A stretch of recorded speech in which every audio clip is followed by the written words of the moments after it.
Brazil 1950 world കപ്പിന് ആതിഥേയത്വം വഹിച്ച ആ വർഷം പെലേൻ്റെ പ്രായം 9 വയസ്സായിരുന്നു. ഫൈനൽ എന്ന് പറഞ്ഞാൽ ബ്രസീലും ഉറുഗ്വേയും തമ്മിലായിരുന്നു. ബ്രസീലാണെങ്കിലോ വൻ വിജയങ്ങൾ നേടിയിട്ട്, അതായത് ഒരു സമനിലയും ബാക്കി മുഴുവൻ വിജയങ്ങളും നേടിയിട്ടാണ് ബ്രസീൽ അന്ന് വേൾഡ് കപ്പ് ഫൈനലിൽ എത്തിയിട്ടുള്ളത്. അതാണെങ്കിൽ എല്ലാ ആൾക്കാരുടെയും ഫേവറേറ്റ്സ് ആണ് ബ്രസീൽ. അതുപോലെ അർജന്റീന പോലെ തന്നെ ഉറുഗ്വേ ബദ്ധവൈരികളുമാണ് ബ്രസീലിൻ്റെ. അപ്പം എല്ലാവരും എന്തായാലും ബ്രസീൽ ജയിക്കുമെന്ന് ഉറപ്പിച്ച് കണ്ട കളിയായിരുന്നു അത്. പെലേൻ്റെ അച്ഛൻ ഡൊഡിഞ്ഞോ, അവരൊരു ഫുട്ബോളറായിരുന്നു. ഡൊഡിഞ്ഞോ ഫ്രണ്ട്സിനും മക്കൾക്കും എല്ലാവർക്കും ആയിട്ട് ഒരു പാർട്ടി നടത്തിയിരുന്നു അന്ന് വീട്ടിൽ.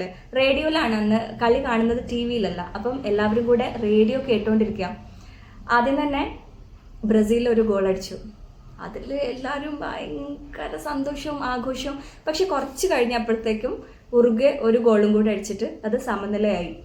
10 മിനിറ്റ് കളി തീരാൻ ബാക്കി നിൽക്കുമ്പോഴാണ് ഉറുഗ്വേ ഒരു ഗോളും കൂടെ അടിച്ചത്. ആ സമയത്ത് പെലെയും ഫ്രണ്ട്സും എല്ലാവരും ഒന്ന് കളിക്കാൻ വേണ്ടിയിട്ട് പുറത്തിറങ്ങിപ്പോയി. തിരിച്ച് പെലെ കയറി വന്ന സമയത്ത് വീട്ടിൽ ഒരു ഒച്ചയും അനക്കവും ഇല്ല, ശ്മശാന മുഖത. അവൻ്റെ അച്ഛനെ ഒന്നും അവനങ്ങനെ കണ്ടിട്ടില്ല.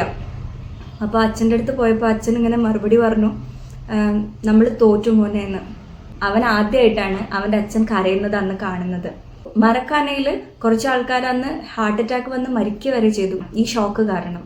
പെലെക്ക് ഭയങ്കര വിഷമായി.